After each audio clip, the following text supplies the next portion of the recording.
Today's chapter will be dealing with fair housing and various fair housing laws.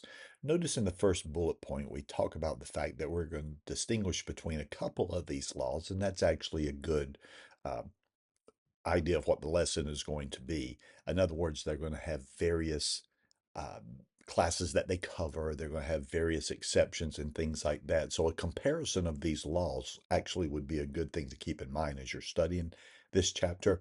We're also going to talk about the protected classes under fair housing. One of the things that you'll learn is there are seven specific protected classes.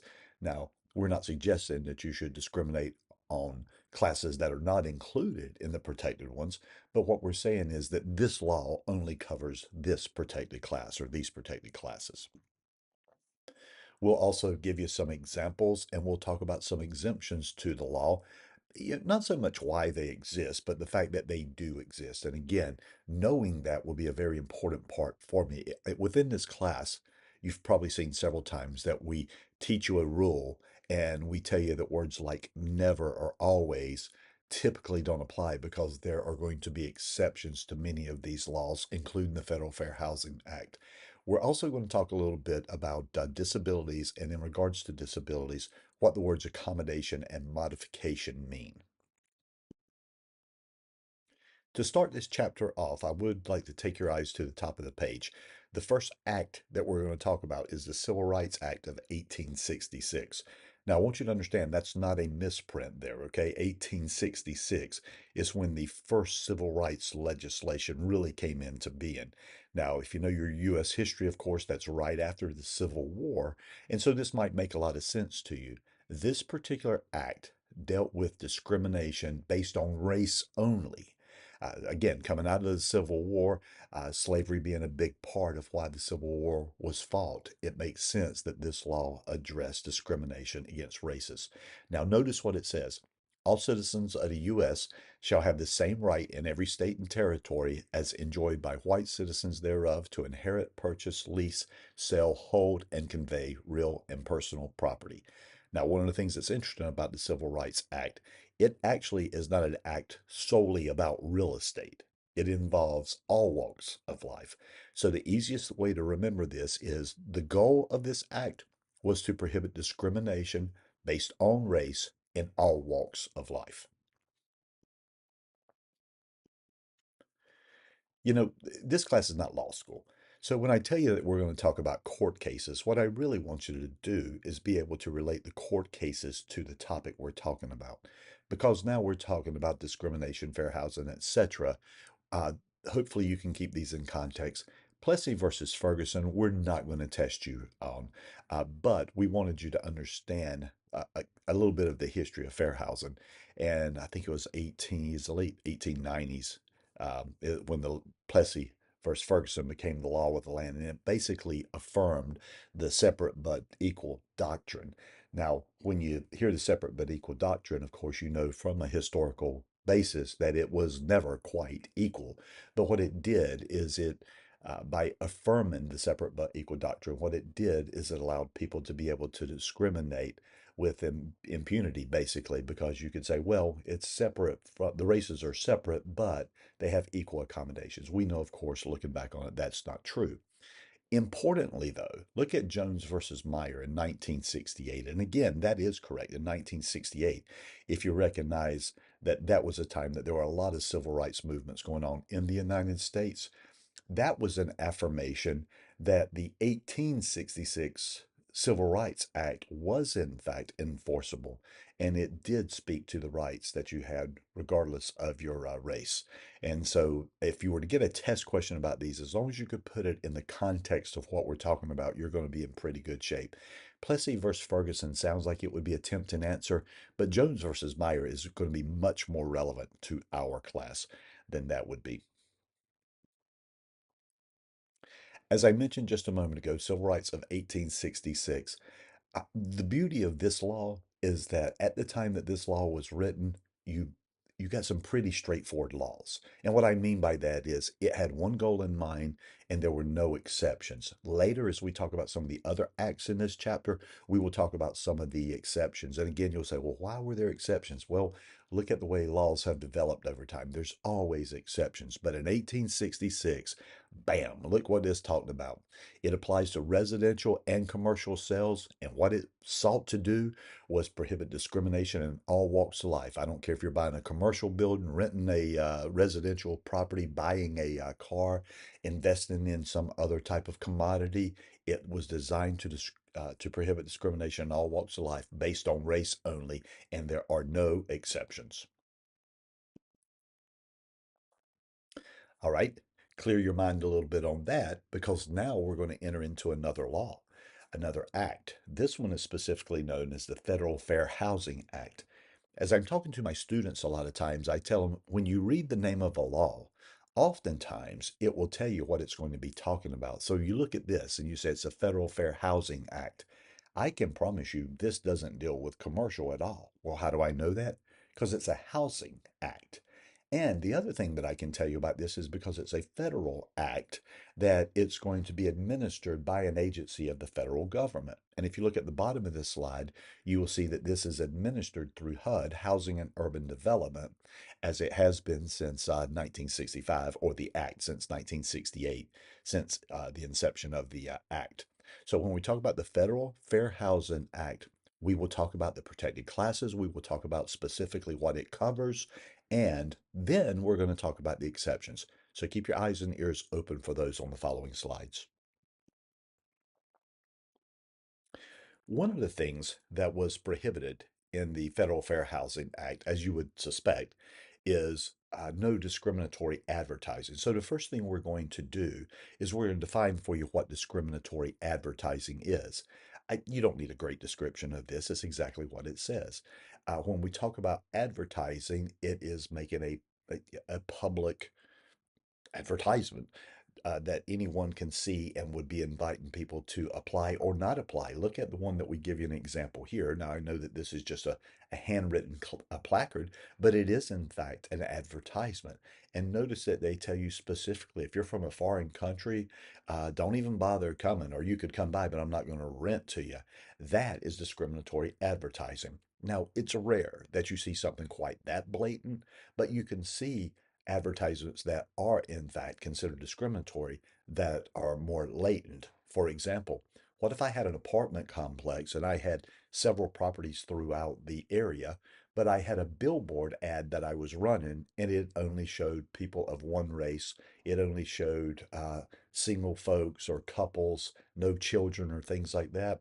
If you're not showing diversity in your advertising, that can in fact be considered discriminatory. In other words, if people are looking at that advertisement, they say, wow, they only showed white families in that advertisement. They clearly don't want me if I'm of a different race or ethnicity. And if they show only single people or couples, there might be families that say, I'm clearly not wanted here. And you'll see that familial status is actually one of the protected classes. So notice what it says on the bottom of this slide. When it comes to interpretation of the Federal Fair Housing Act, you don't have to prove intent. In other words, I don't know what was on the mind of that person who created that billboard series of ads. However, the effect of those ads is it was discriminatory. So it doesn't matter what the intent was, it only matters that it was discriminatory, or at least could be considered discriminatory. We're going to talk about the 7 protected classes under the Federal Fair Housing Act. However, I will tell you this. In a moment, we're also going to talk about the North Carolina Fair Housing Act. And one of the things that I will mention to you at that time is it's the 7 same protected classes. So learned once, you actually know 2 things in this particular chapter. Let me give you a mnemonic device to help you understand these, though. When we talk about the protected classes under fair housing, I've used this for years. It's always been fine. Students have liked it, they've remembered it. Fresh corn, if you like acronyms or mnemonic devices, fresh corn is what we use. Notice that familial status, religion, the RE in religion, sex, handicap, color, the CO in color, race, and national origin. These are, in fact, the 7 protected classes. Now, I want you to notice a few things that are not in there. So, the familial status, we're going to give you a definition of that in just a moment ago, but it has to do with children in the family. It has nothing to do with the coupling of adults. So, for example, an unmarried couple may come up to a potential landlord and say, "We're interested in renting this property." And the landlord says, I'm sorry, I don't rent to unmarried couples. You may find that offensive, but it's not a violation of this act because they're not in a protected class. Similarly, occupation is not protected. So, if, for example, someone in the military just got back from service, they're looking for a place to live, they go up and knock on the door and they say, "I'd like to rent your property." And the landlord says, "Well, I'm sorry, I don't agree with the foreign policy of our country, so therefore I'm not going to rent to you." Again, you may find that offensive as heck, but it's not protected under this act. I'm not saying it's not protected under something, it's not protected under this act. These are the seven protected classes under this, under the Federal Fair Housing Law. I mentioned to you that I was going to define familial status. And so you can see some pictures here that show you the breadth of what familial status would cover. As I mentioned, it has everything to do with children in the home under the age of 18, has nothing to do with the coupling of adults. Now, in regards to these kids, they could be naturally born kids, they could be adopted kids, they could be kids that you're holding as a guardian or a foster parent. It also could be people that are currently pregnant, okay? And so it protects. Now, there have been court cases that would say things like this, and this is why it's important. There have been landlords that may say something like, um, if you have children in the home, then you can't rent in the apartment complex above the third floor. Now, the landlord would ostensibly say that it was for safety purposes. However, when you start limiting what families can use as opposed to what others could generally use, you run into an area of possible discrimination. And then when you're talking about a pregnant woman that may be a single mom or something like that, the landlord, there was one case where a pregnant woman wanted to rent a third floor walk up. Well, the problem with that is the landlord said it doesn't seem like it's going to be safe because after you have the kid, you're going to be carrying groceries in one arm, the kid in the other. You know, there's going to be a safety risk with you running up and down these stairs. That may or may not be true, but the fact of the matter is the landlord has no right to limit her use of the property. On this note, let me go ahead and mention one of the purposes of the Federal Fair Housing Act. The purpose is so as not to prevent uh, renters or potential homeowners. It's it's designed not to limit their pool of possible homes. And so when you start making rules that limit what families can use, or any other protected class for that matter, that's where the discrimination comes in. Familial status, remember, that is a specific definition having everything to do with kids, very little to do with the coupling of adults.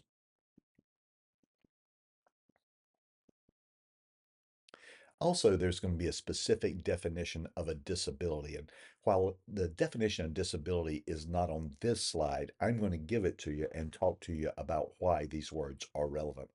When we talk about defining what a handicapped status is, commonly referred to today in contemporary real estate as being a disability, it is defined, and interestingly enough, is defined in fair housing the same as it's defined in the American with Disabilities Act. It's a condition that limits one or more life functions. It actually goes farther than that. It could be a physical or emotional or mental condition.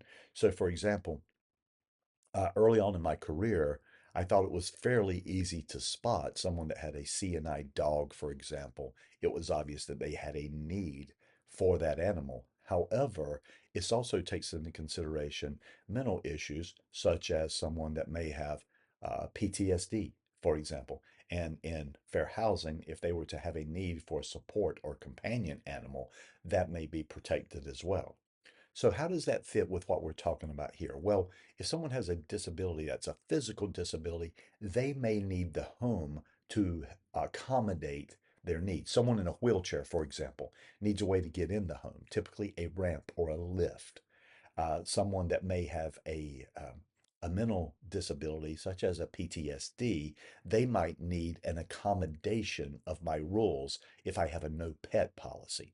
So that's what we're looking at here. If you see the word accommodation, and accommodation just simply means that I changed my rules. If I'm the landlord, I changed my rules to allow for the person with the disability to get greater use of the property. So, as I mentioned just a moment ago, I may have a no pet policy in my apartment complex. There's nothing wrong with that. But having companion or support animals is not considered to be a pet. That's a need that the person with the disability has. And so therefore, even if I have a no pet policy, I must bend my rules a little bit to allow them to have an animal. Now, the fact that they have an animal doesn't give them a right to injure the property. If their animal causes harm to the property or threat to the community, then I can take that into consideration. But I cannot deny them having a companion animal if there is a need for that. And when we talk about a modification, we're now literally talking about changing the property, not the rules like an accommodation, but actually changing the property. So, for example, I mentioned the wheelchair ramp just a moment ago. If in fact a tenant needs a wheelchair ramp, then I would allow my property to be modified. The landlord, would allow my property to be modified to accommodate that. If for some reason they were permanently confined to a wheelchair and they needed the cabinets to be lowered or the light switches to be lowered, I would also allow that accommodation. Now, one of the interesting things that most landlords do not understand, even though I'm going to allow the modification as a landlord, assuming that it does not affect the usability or future value of my property. Now, if it's beyond a reasonable request, I don't have to allow it. But assuming that it's a reasonable request, I'm going to allow the modification. But I'd like for you to take a note here. Look at some of these accommodations that we're going to allow. Each one of these has their own backstory about it. I'll give you a couple of these backstories. For example, when you see they're spraying here, my guess is for some type of pest. There was a tenant who had a sensitive allergy to what they use when they sprayed for the pests. So one of the accommodations they made to him is they would always inform them when those sprays were going to happen so that they could make accommodations. Maybe they had to stay at a different place. Maybe they had to stay inside for a period of time, but they could at least make the accommodation. The reminder was actually an interesting case because this was someone that they were highly functioning, but they had a mental disability. Well, the problem with their mental disability is they had a problem processing things like the first of every month when it came around, the rent was due. Well, the problem with that is it wasn't that they didn't have the money for the rent, it's that they kept getting hit with late fees because it would come up later that they needed to pay the rent. And by that time, the rent was late. So the accommodation that the landlord made is they would just give them a notice on the first of the month saying the rent's due, allowing them to go ahead and process their rent without without the late penalties. Reserved parking only was an interesting case where a tenant had requested that they have a parking spot the closer to the door of their apartment, even though there were plenty of handicapped spots throughout the neighborhood. So in that particular case, what the landlord requested is, could you get a note from your doctor that shows that you have a need greater than what we have already accommodated our parking lot for? And if so, we will give you the reserved parking space. Those are some examples of accommodations. These are just rule changes or bending your rules just a little bit. Before I left the last slide, the previous slide, I had started talking about modifications, though.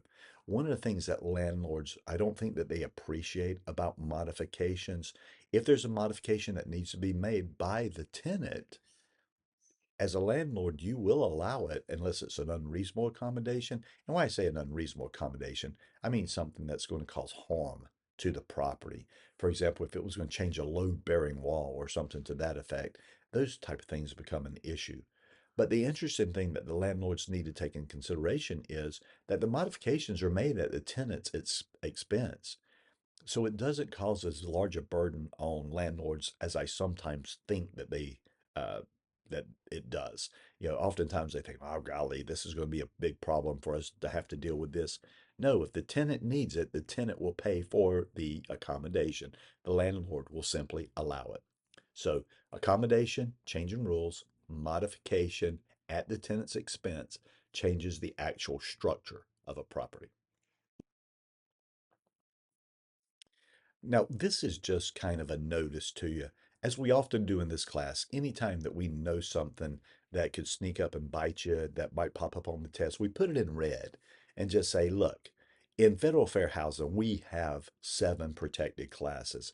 I don't know if you noticed it or not, but not included in those 7 protected classes are the ones we mentioned down here on the bottom. There was nothing, there were no protections under fair housing for age, marital status, or occupation.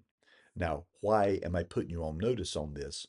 A little bit later, when we're talking finance, we will talk about the Equal Credit Opportunity Act. And you will see that these are protected under that act. So occasionally, when you're looking at test questions, keep in mind, we may try to mix these laws just to make it a little more complicated for you, more of a challenging question. So in this case, I would absolutely remember specifically the 7 protected classes. Okay, I want to pause on this slide for just a moment because I want us to do a recap of what's important about the Federal Fair Housing Act. First of all, we have the 7 protected classes. We know it's dealing with housing because it's in the name of the act. We know this is federal, it comes from HUD. Again, we know what the 7 protected classes are. I do want to take a moment for you to take a note to know what the prohibitions under this act are. What this act actually prohibits is it prohibits discrimination in the sale or rental of housing. Okay, simple enough. It prohibits discrimination in the advertising of the sale or rental of housing. That's why we defined discriminatory advertising for you a moment ago. It also prohibits discrimination in the financing of residential properties as well. Now, that tends to be more of a lender issue than a realtor issue, but it is factual that it includes that as well. And included in this, there would be examples such as I can't inform someone that a property's not available for sale or rent based on their race or other protected class if in fact it is available. I can't give them different terms because of their entry into one of these particular classes. I should treat them as fairly as I treat all classes. So now we have the prohibitions as well. So then we jump to the exceptions. So you're like, well, golly, Chris, you make it sound like this is an important law. And by the way, it is. I mean, you're going to live with this law every day in your real estate life because you have to know how to respond in the event that you have to deal with a situation where someone has asked you to do something that might be discriminatory. So even though it's an important law, there are exemptions. And rather than trying to figure out why, just try to understand what the exemptions are. And what I would recommend that you do is you write these 3 laws side by side and then just compare the exemptions to each other. The Civil Rights Act was easy because there were no exemptions to the law. Federal Fair Housing Act, let's take a look here. You're exempt from this act if you are selling your own home. Now, I want you to understand that we're talking about the for sale or for rent by owner here. Anytime you use the services of a real estate agent, I promise you, you cannot avail yourself to any of the exemptions. Okay, real estate agents are always going to be required to follow the Federal Fair Housing Act. But if you're selling your single family home, you own less than 3 homes total, and you don't do this more than once every 2 years, I got to be honest with you. Let's look at the purpose of the Federal Fair Housing Act. The purpose was so as not to limit the number of available units to purchasers or renters of property. This for sale or for rent by owner is really not going to cause a ripple in the market. I don't like the fact that they're exempt, but having said that, I actually understand the logic behind that. They're just not affecting the market that much. Now, again, let me remind you, if they call a real estate agent, all of these exemptions are off the table. Continuing with the exemptions under federal fair housing, notice in this case it goes a step farther. Not only could you discriminate if you're a for sale or for lease by owner, but notice in this case it actually ramps it up a little bit. If you own a 1 to 4 unit property and you live in one of the units, so let's say that you own a quad and you live in one of the units, you could actually discriminate in the other three. If you live in one of the units, you could discriminate on the other three. That's an exemption under law. But again, you can't use a real estate agent to help you rent the other three, and you cannot use discriminatory advertising. And discriminatory advertising is you posting that note that we saw right at the beginning of our chapter, you putting it in a newspaper saying that renting property in my building, no, and you fill in the blank with any protected class, need apply. That's discriminatory advertising. So even though you have an exception, you can't do that. So the owner occupant of a 1 to 4 unit property would be exempt from the Federal Fair Housing Act. I'm not suggesting that you discriminate. I'm just saying that it's exempt from the law. Continuing with the exemptions, and this one's kind of funny because notice that religious organizations can actually be exempt from the Federal Fair Housing Act. And you're like, well, that doesn't seem right. The fact of the matter is, how can religion be protected, but simultaneously they could discriminate against others? Well, think about it this way. A religious institution can actually limit the use of the properties to just their members. Oftentimes, you'll see where the clergy, or it might be people that are going through hard times, or it might be missionaries. Oftentimes, they'll have housing for these purposes. Those, in fact, can be limited to just their members. As long as it's not used for commercial purposes, then it's fine. Now, what that religion would need to do, though, is they would need to make their membership available to anyone. So technically, they're not discriminating against the other six classes. They're basically saying, hey, if you want to be one of us, then you might be able to use one of our properties when they're available if you met the category, like I mentioned earlier. Clergy, people going through tough times, or missionaries, they would explain who would have the ability to use that. And occasionally you'll see something. You'll see this is in red, so it's important that you understand this. So if you didn't like my explanation, go to the book, check it out, and make sure you understand this. They can provide housing for just their members, and in some cases, they are basically subsidizing the rent, lower rent for their members. Not for profit. It's not a commercial endeavor. Couple of classes here. I'm going to speed through these just a little bit, but there are two classes of housing for older persons. And obviously, when you're talking housing for older persons, to be quite honest with you, realistically, the discrimination is going to be against families with children. You're not going to see those in these particular areas. These are set up by federal law. These are not just a bunch of old people living near each other. These are set up by federal law. One category is going to be 62 and over. One category is going to be 55 and older. You'll see that on the next slide. But in a 62 and older neighborhood, we're talking 100% of the people that live there are 62 and older. Not really going to be exceptions for that. And so familial status need not apply. They wouldn't qualify because obviously no kids under the age of 18.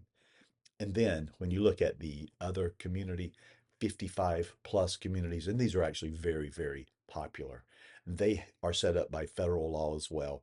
And they have to meet certain rules. And if they call themselves a 55 and older community and they qualify for this, what it basically means is at least 80% of the people who occupy the properties must be 55 and older. So again, we don't anticipate families at these locations. Now, keep in mind, when I say that, you can't discriminate on the other classes. It's really familial status is the only one that they're not allowing in. A couple of things here. You can discriminate if an owner that has not employed a broker. This is what I was talking about earlier. The for sale by owner goes all the way back to the first slide that we talked about the exemptions. So I'm not advising it. I'm just telling you it's not covered under this particular law. Did you notice that I also said that even the exemption for the for sale by owner, they still can't use discriminatory advertising, and that includes verbally saying that they're not going to rent to a protected class. If they will follow those rules, they're going to be exempt from the law. To re emphasize that, let's point to the slide right here. Real estate agents, we never have the option, even if we're only dealing with someone who owns one property and we're managing their one property, we can never enter into a contract to discriminate against others. If you are asked by your client, it is not a defense to say that my client asked me to do this. They're asking you to do something illegal or unethical or both in this particular case. You're probably going to end up having to fire that client if you cannot explain to them why this is an issue. Now, there are some violations that are fairly egregious, okay? If someone's asking you to discriminate against race, that's probably going to be hard to overcome. You're probably going to have to fire that client. I have had people ask me before to not lease their properties to families with children. And in that case, they probably didn't understand that that was a protected class under the law. If their house is a three-bedroom, two-bath house, I am going to have to make it available to families with children. Now, once I explain it to them, once I try to educate, if they continue to ask me to discriminate, at that point, I would have to fire them. On them, I'm going to give them the benefit of the doubt. I'll try to educate first. And if that doesn't work, I'm going to have to fire them. I can't put my license in jeopardy because someone's asking me to violate the Fair Housing Act. Okay, we closed down that little section, and let me remind you, when you're talking about fair housing, the Federal Fair Housing Act specifically, you need to know what the prohibitions are, the seven protected classes, and you need to be familiar with the exemptions as well. So now we're going to go a little bit farther and we're going to talk about some specific words. So in this section, we're going to add the words blockbusting, steering, and redlining, even disparate impact, although it's hard to write a question about disparate impact. We're going to give you a definition for that as well. We're also going to bring up the North Carolina Fair Housing Act.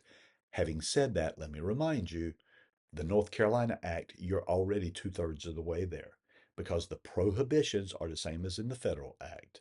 The protected classes, same as in the Federal Act. You're going to want to watch out for the exemptions. That's where you're going to need to pay attention.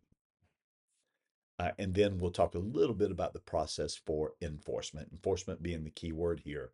What's going to happen if there is a violation? Okay, let's start off with just a definition. When it comes to fair housing, you're going to hear some words: blockbusting, steering, redlining. I can almost promise you that this is going to make a very good test question. One, because it's easy to find. Two, because there's multiple definitions, so we can make you compare them to each other. So over the next three slides, make sure that you understand the differences between these. If you don't like the definition you're getting here, please refer to your book until you get a definition so that you know that you can differentiate between these. So when we talk about block busting, the definition I use is an attempt to induce owners to list their property by telling them that persons of a particular race are moving into the area. Now, I use race. It could clearly be any protected class, but historically it has been race. So basically, what a real estate agent is doing in this particular case is, let's say a protected class has moved into the neighborhood. They go to the other homeowners in the neighborhood and say, you know what's going to happen to property values now? Now that those folks have moved in, your property values are going to drop. You need to sell now before it has an effect on your property. Basically, they're trying to induce them to sell based on the entry of this protected class. That is blockbusting. It's sometimes referred to as panic peddling or panic selling, and it is an absolute violation of fair housing laws, both federal and state for that matter. So, blockbusting. In regards to steering, I will tell you this, that you might want to also make a note to yourself. Steering is sometimes referred to as channeling. So you're steering or channeling someone in a direction. Steering is very easy for me to visualize because I think just like you're steering a car. Here's the definition I have: directing of prospective purchasers or tenants, especially minority purchasers, toward or away from specific areas. You know, as a real estate agent, if you ever hear these words coming out of your mouth, if you were to say something like, I assume that you just want to live around others like yourselves. Well, you know that you're in violation of fair housing at that point. It's not our job as agents to steer these classes into areas where their population is highly represented. Our job should be to listen to our clients, what their wants, their needs, their price points, etc. are, and we search based on that. So, in regards to steering, I'm going to show you I'm not going to show you the video. I'm going to introduce you to a video in just a moment. And if you get a chance to watch it outside of class, it'd probably be a good idea. And you think that this would not go on in contemporary real estate, but you'll find out that it still goes on occasionally where an agent will say, exactly as I mentioned earlier, I thought you'd want to live here because it's around people like yourselves. So steering based on race, ethnicity, potentially religion or something like that as well. Any of the seven protected classes. Historically, it's been race and ethnicity. Finally, when we talk about redlining is actually easy to spot. And it's almost always going to be based on a financial institution. In other words, this is more of a mortgage issue than it is a real estate issue. Let me give you a short definition. Denying or discouraging loans in an area based upon racial composition or deterioration of that area. Uh, it actually goes down to the historical practice where banks would sometimes literally take out a map and they would take a red pen and they would draw on that map and they'd say, we don't make our best loans here. Well, where is it they weren't making their best loans? They weren't making their best loans in areas that had a high minority population. Okay. And the problem with that, redlining has always been a self fulfilling prophecy. What I mean by that is if you don't give your best loans in an area, then the property values are going to deteriorate because lending is one of the has a major effect on house prices in an area. So redlining is illegal. It is a violation of the Federal Fair Housing Act. It typically comes out of the lending industry, not so much the realtor community.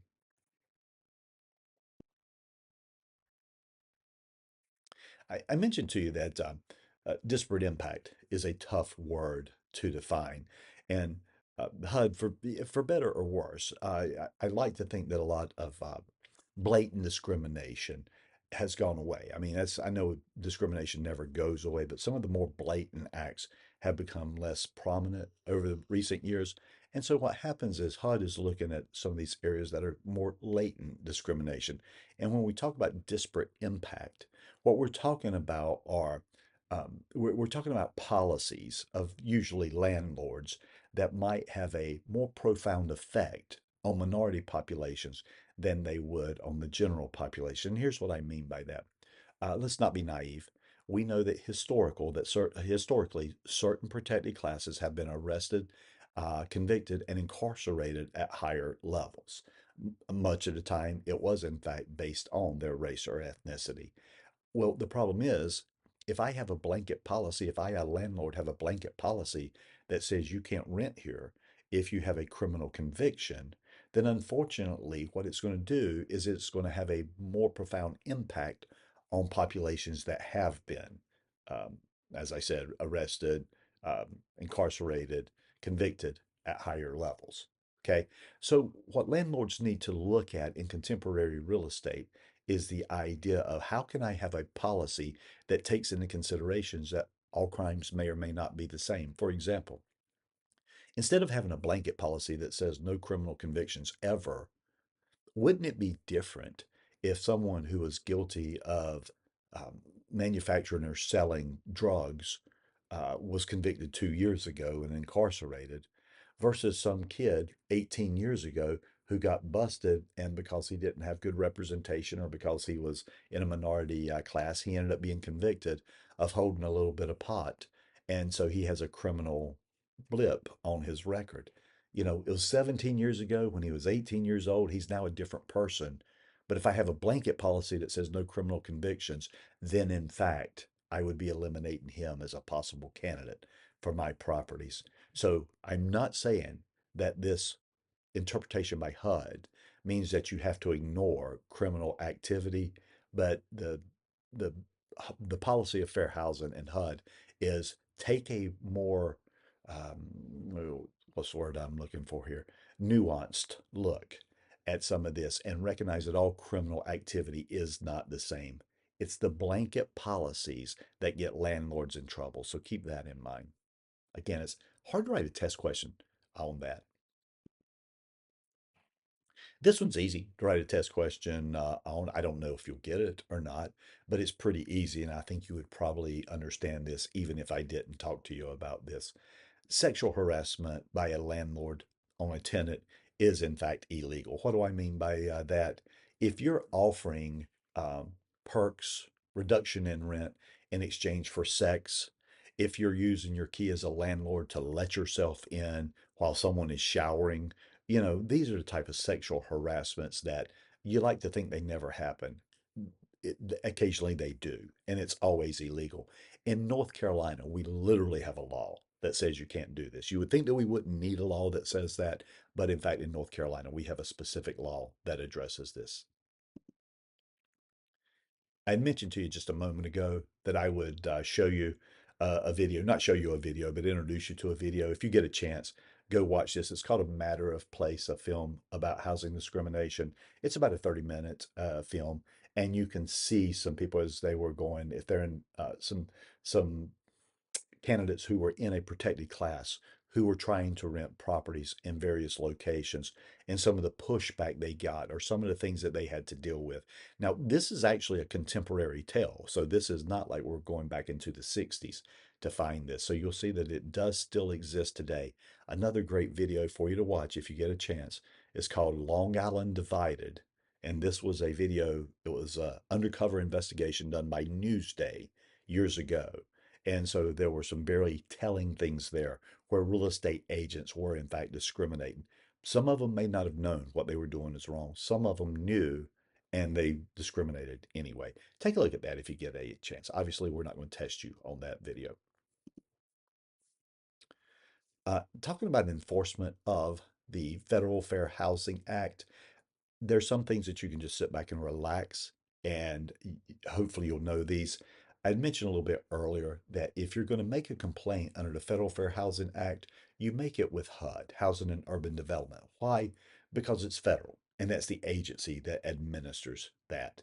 Once you have, in fact, filed with HUD, they may refer your case to an administrative law judge, or it may be tried in a civil court. So there could be damages here for the harm that someone's caused. Now, once a complaint is made, that complaint should be made within 1 year.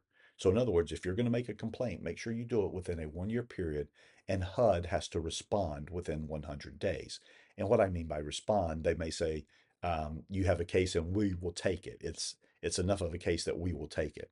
It may be that they send it directly to the administrative law judge. It may be that they consult you for a civil case, all right? Or they may say there's not an action here. I understand that you were offended, but it's not covered under this particular act. On this slide, I don't want to stay here very long. You do not need to remember these numbers. I do want to show them to you, though, just to show you, in fact, that these can add up to very, very large figures over time. If you are fined under the Federal Fair Housing Act, and a lot of agents may be saying, well, I thought I couldn't be fined. You can't be fined by the Real Estate Commission, okay? But under Federal Fair Housing, you could be fined if you violate the Fair Housing Act, and they can add up to really big figures. And if you get up to a third violation, you're now looking at double these figures as well. So hopefully you would never get into that category. Oftentimes, if an agent makes a mistake, education is probably what's going to get them through. Now, in fact, if you intentionally violate fair housing, well, penalties will probably befall you. The reason you're not memorizing these numbers is that they're going to be tied to inflation today. So they're not, in fact, going to always be exactly as you see here. No need to memorize that. Under the Civil Rights Act, we're talking enforcement again now. Under the Civil Rights Act of 1866, that's simply going to be a lawsuit. I told you the 1866 law is very, very easy. Prohibit racial discrimination, no exceptions, and then you file a case in federal court if you believe that you've been violated under the Civil Rights Act. The Justice Department can file suit for repeated offenses. So again, if the more it happens, it's going to be ramped up.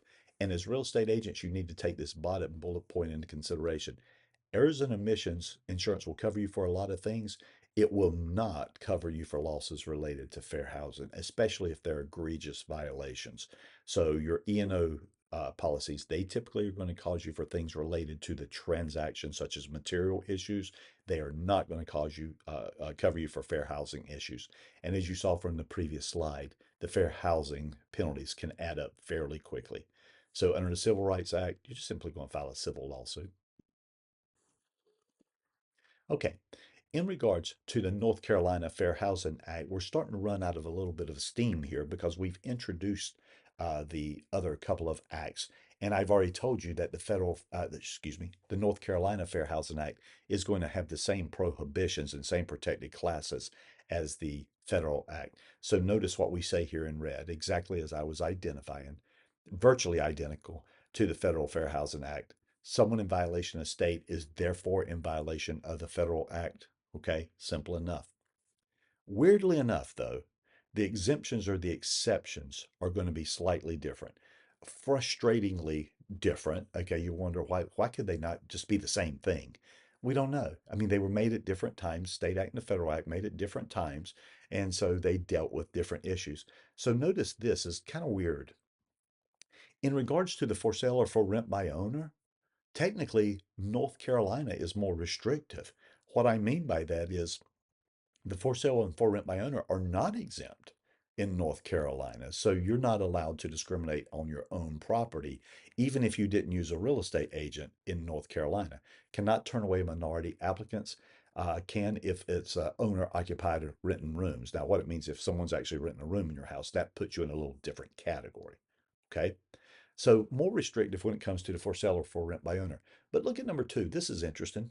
Although it was more strict on the for sale by owner, it's actually less restrictive when it comes to a multi-unit property like that quad we talked about earlier under the Federal Fair Housing Act.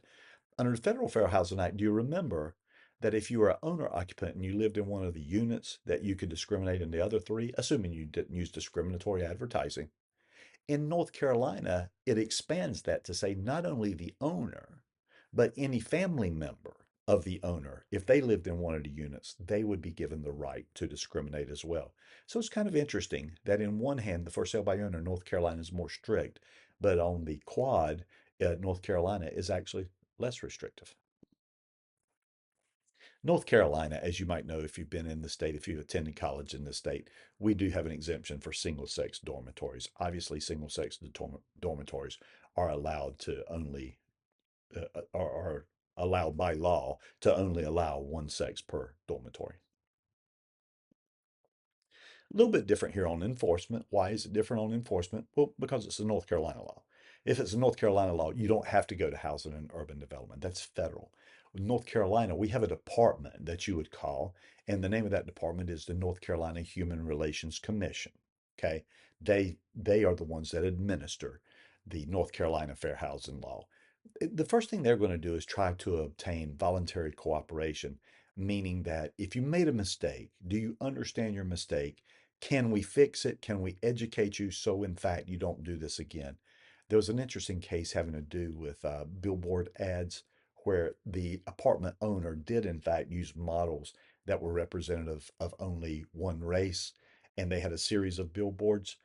And so the voluntary conciliation in that case ended up being that they changed the billboards to show more diversity.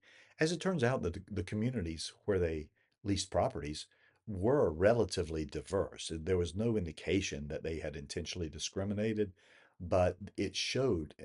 Remember, we talked a little bit about this earlier.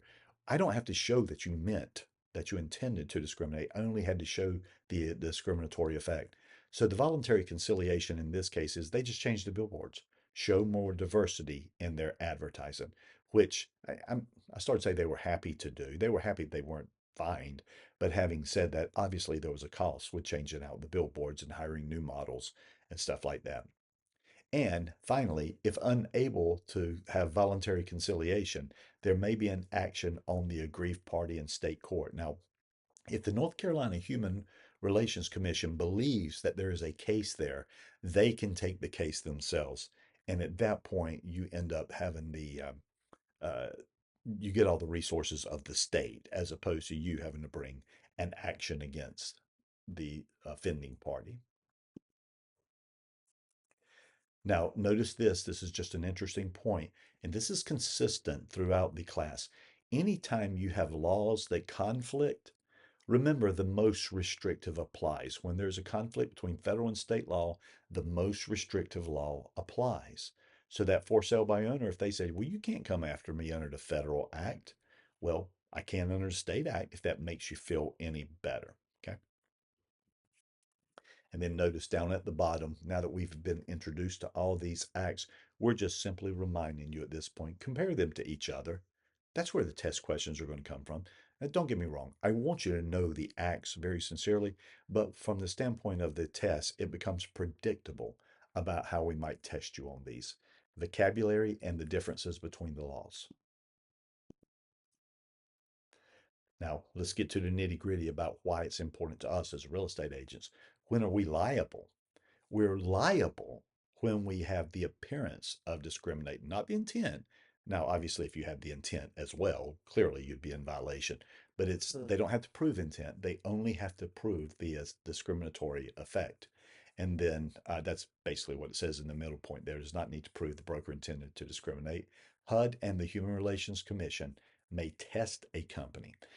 I've often told agents that you may make mistakes in other walks of your real estate life, and you may be fine. You may get away with it. You may have someone complain, whatever. It is what it is. But in fair housing, you may actually be subject to testers. There are nonprofit organizations that sometimes test to make sure that real estate firms are practicing fair housing correctly. There are state organizations, there are federal organizations, and occasionally, like the Newsday documentary, occasionally there are news organizations who will test this as well.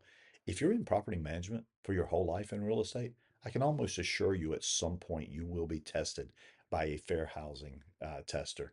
So, as agents, what I recommend that you do is you have your answers ready at all times. I have a series of answers that I have prepared.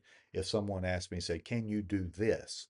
Then I already say, well, if it's a violation of fair housing, no, I can't do that. What you're asking me to do would be a violation of fair housing laws.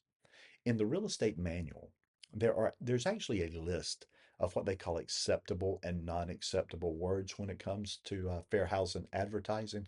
And what I tell agents to do is if you're getting ready to write an ad and you feel like you want to question whether this is a violation or not, go to the real estate manual and take a look at what those protected terms are. For example, the HUD recommends that if you're describing a tennis court, it's fine to say that it's a tennis court. That's an amenity. You're describing the property.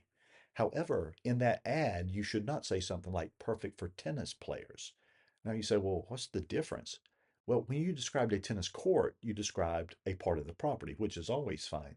When you described a tennis player, you described a person. There's some people that can't play tennis because they may have a physical disability that doesn't allow them. So guidance such as that, sometimes it causes agents to roll their eyes. And I say, don't do it. Why would you not just go to the terms, check it out, and make sure that it's fine? Then you can run it in your ad and you don't have to worry about there being a violation. As we're wrapping up this little chapter based on protected classes, assess whether discrimination has occurred in given fact situations. We'll talk a little bit about that. So here come some questions for you. May a landlord refuse to rent to an Asian man because of a past drug conviction? So when I look at this question here, I was like, well, no, you can't refuse to rent to an Asian man. Well, I mean, unless you're not renting to him because of this past drug conviction.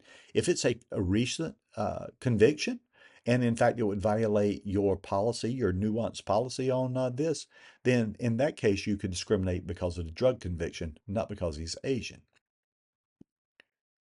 May a landlord refuse to rent to an Indian family of five when renting a small two-bedroom apartment? So again, you look at it and say, well, if you're refusing to rent to them because they're Indian, then the answer is no. The answer is always no to that. But a family of five in a two-bedroom apartment is actually kind of interesting. This is actually so complicated years ago that the director of HUD, Frank Keating, actually wrote what became known as the Keating Memo, and unfortunately realized that there are some cases where more than two people per bedroom would actually be okay. For example, if you had a two-bedroom, two-bath house on public utilities, but you had a large office in that house, why could you not use the office as a bedroom and allow five people? So again, the answer to this is actually it depends. It depends on some other nuances. What should a listing agent do when a seller refuses to negotiate based on a protected class? So a buyer from a protected class brings you an offer, and the seller says, "Oh, no, no, no, no, I'm not going to sell to them." And then basically they say they're not selling to them because that they are in a protected class. In that particular case, let me tell you what you're going to do. You're going to fire that seller. You can't work with someone who's asking you to discriminate. So you're going to fire that seller. And you say, well, what about the commission? It's possible that you could fire the seller and still be entitled to your compensation. You say, well, I didn't sell the house. Right. But remember, as agents, we never contract to sell the house. What we contract to do is bring a ready, willing, and able buyer. And you did. You brought a ready, willing, and able buyer. The seller refused them because they were in a protected class. Fire the seller, sue them for your commission if you believe that you have a good case. A few more questions here. May a landlord charge a larger deposit if the prospective tenant has a family with small children? Well, you start looking at this question and breaking it down. Family with small children would clearly fall into the category of familial status. And if it's familial status, you can't treat them differently than others.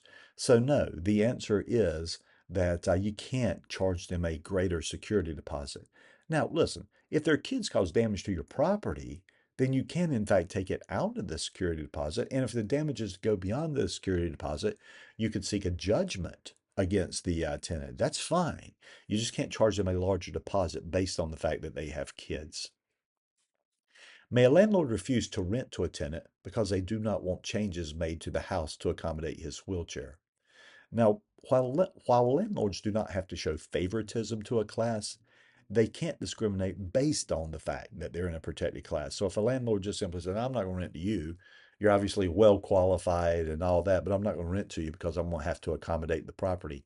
That would not be a defense for the landlord. If it's a reasonable accommodation, landlord, you will in fact allow it, and it'll be at the tenant's expense, and there's certain expectations. If it needs a permit, it's obviously going to have to be permitted. So the work needs to be done correctly. But having said that, no, you can't discriminate by virtue of them being in a protected class. Now, if you got four or five other tenant offers on the property, you don't have to go with the one in the protected class, but you could not deny it because of their entry in a class. And then the final question here, how long do I have to file a complaint? And the answer to this is you have up to 1 year to file a fair housing complaint. And then, as we mentioned a little bit earlier, HUD has 100 days to respond. So, with that being said, that kind of wraps up the unit. I like the questions at the end because they make you think just a little bit about these certain various scenarios. But what I really love is for you to take these laws, set them side by side, and make sure that you understand what they cover, what the exemptions are, and any other similarities, what the protected classes are and the prohibitions. If you have any questions, let us know on that, and we'll get back to you.